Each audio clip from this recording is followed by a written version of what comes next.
Well, Jay, we've got Anthony Richardson being granted permission to seek a trade in Indianapolis, something that I think a lot of people saw coming all along. He struggled to stay healthy. He's lost his spot in the rotation. The Colts have been trying to re-sign Daniel Jones and will continue to do that. I think that they feel that he's their quarterback of the future, a title that once belonged to Anthony Richardson. And we've seen quarterbacks get second, third chances and go on to have great success in the league. Look at Sam Darnold this past year. Look at Daniel Jones. Look at Baker Mayfield. There may be a team out there with enough teams needing quarterbacks that view Anthony Richardson as that type of quarterback, somebody that they could groom and develop. The numbers are not overly impressive. He needs more time. He needs more work. He needs more coaching. But there's enough talent and upside there that there may be a team out there that's willing to roll the dice on him. Definitely a story we will be following. Adam, thank you so much. There are a host of other QB questions, and one we're arguably most of the talk about is Aaron Rodgers' future. Steelers GM Omar Khan saying Tuesday, quote, the door is open to having Aaron back. And those comments coming the same day that you shared that Rodgers had interest going to Minnesota last season. Where do we stand right now with Rodgers, Adam? I think that we're going to get an answer from Aaron Rodgers. At least that's the belief around the league, sooner than last year. You never fully know with Aaron Rodgers, but I think a lot of people believe that there could be some sort of resolution as the new league year begins in mid-March. Again, the Steelers have been open to having him back all along, even before Mike Tomlin decided to walk away from the job and they decided to hire Mike McCarthy. Their stance has not changed, despite the fact that they've changed head coaches. They've wanted Aaron Rodgers back all along. His teammates expressed that in the exit interviews with the team. They wanted him back. They are hoping that he comes back, but you never know what Aaron Rodgers ultimately will decide. Last year, he did have an interest in Minnesota. He wound up in Pittsburgh. He obviously enjoyed himself, and now it's a question of whether or not he'd like to be back in Pittsburgh again this year with his contract having expired. If he comes back, they have their quarterback. If not, the team believes an awful lot in Will Howard, the young rookie quarterback from last year. He's very sharp, and they believe that Mike McCarthy, the new head coach, could work with Will Howard and help develop him as a professional quarterback. All right, let's go to Miami, where Dolphins GM John Eric Sullivan saying everything's on the table regarding Tua Tagovailoa, including a trade. What are you hearing about Tua's future? Yeah. It's a very difficult contract to trade, Jay.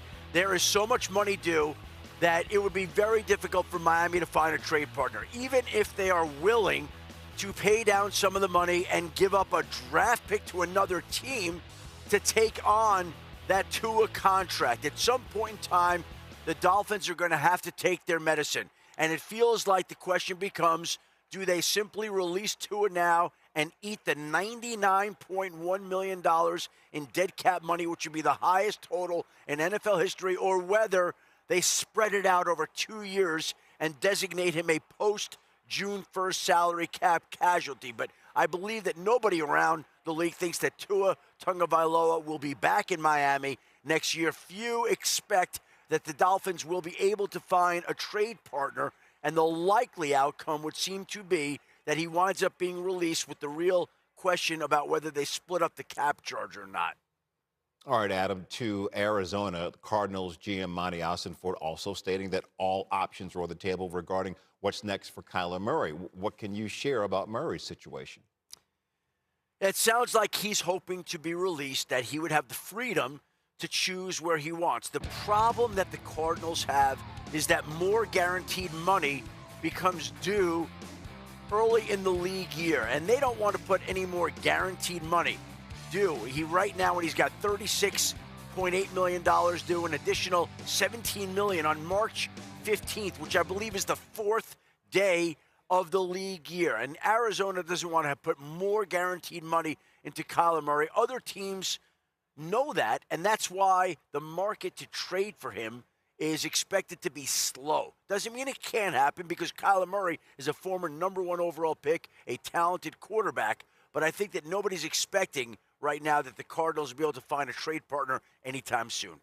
All right, last one to Baltimore. Ravens GM Eric DeCosta saying he's definitely confident that a contract extension can be reached with Lamar Jackson. Where do negotiations stand? Jay, they've been talking, and the truth of the matter is they've been talking since last summer.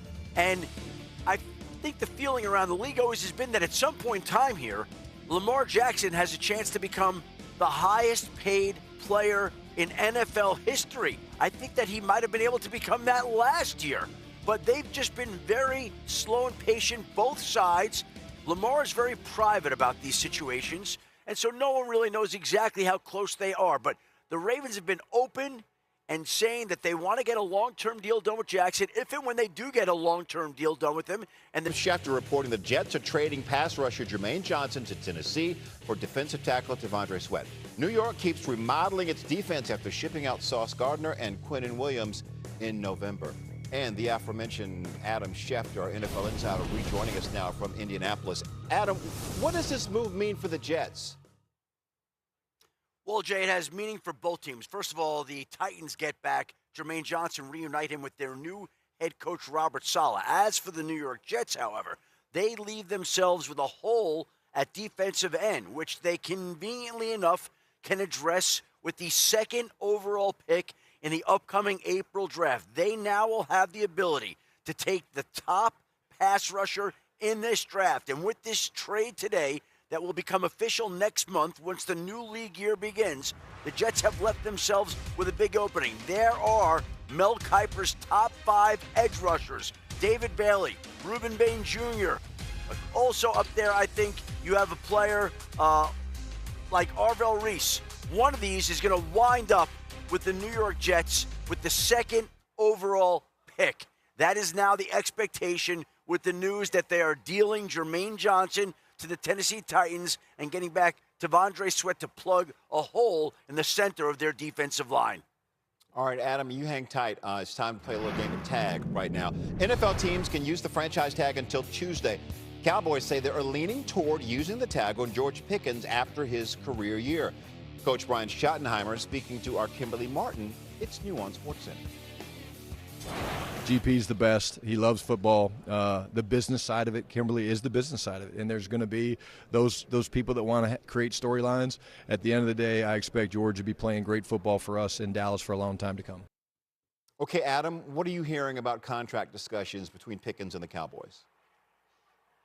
Well, Jay, I think that they're going to be using the tag on George Pickens. That's the sense and the expectation around the league, is that ultimately George Pickens will be tagged, because they're just not going to allow a receiver that good, that talented, that dominant to just walk out the door and become a free agent. They obviously would like to re-sign him. They have not had extensive discussions, to my knowledge, so far yet. There'll be time to do that this offseason. Clearly, George Pickens would prefer that he has a long-term deal and not the franchise tag.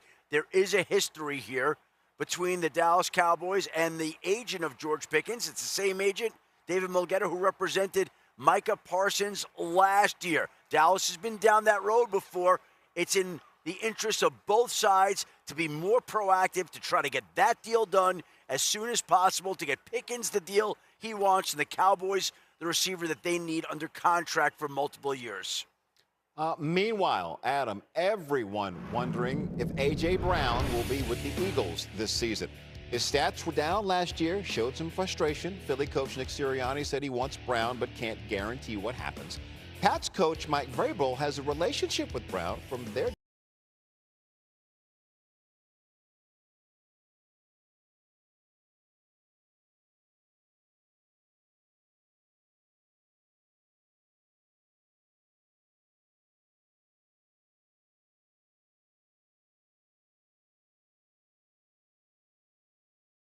days on the Titans. Listen to this.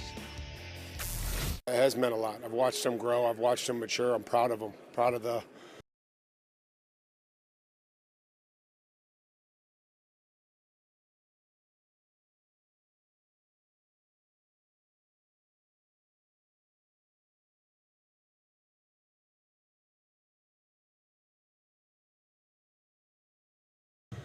the father that he is. I'm proud of the husband, and that has nothing to do with where he plays and where he played.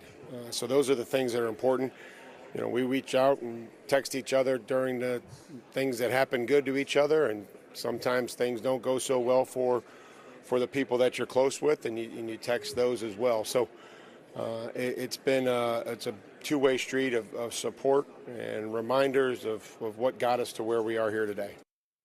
Mike Vrabel saying all the nice things, while neither Eagles head coach Nick Sirianni or GM Howie Roseman are outright saying they're committed to another year with Brown. What are you hearing, Adam, about the receiver's future? Well, Jay, I think anytime a team leaves open the door like that, that tells you that they're listening to offers. And they've been pretty clear about the fact that they prefer not to trade A.J. Brown, but that they are listening. And when there's a team that's listening, there's always the possibility that that team will make a deal. Now, if the Eagles wind up trading A.J. Brown, it will leave them with a high salary cap charge, and they wouldn't do it unless they felt like they were getting back significant compensation. You heard how much A.J. Brown means to Mike Vrabel personally. He knows him from their time together in Tennessee. There are any number of teams around the league that need help at wide receiver. There's not a wide receiver available that would be any more talented than A.J. Brown. So some teams are going to have to make the right offer to get Philadelphia to entertain moving off their standout wide receiver. Adam Schefter joining us from the Combine in Indianapolis. Adam, my friend, thank you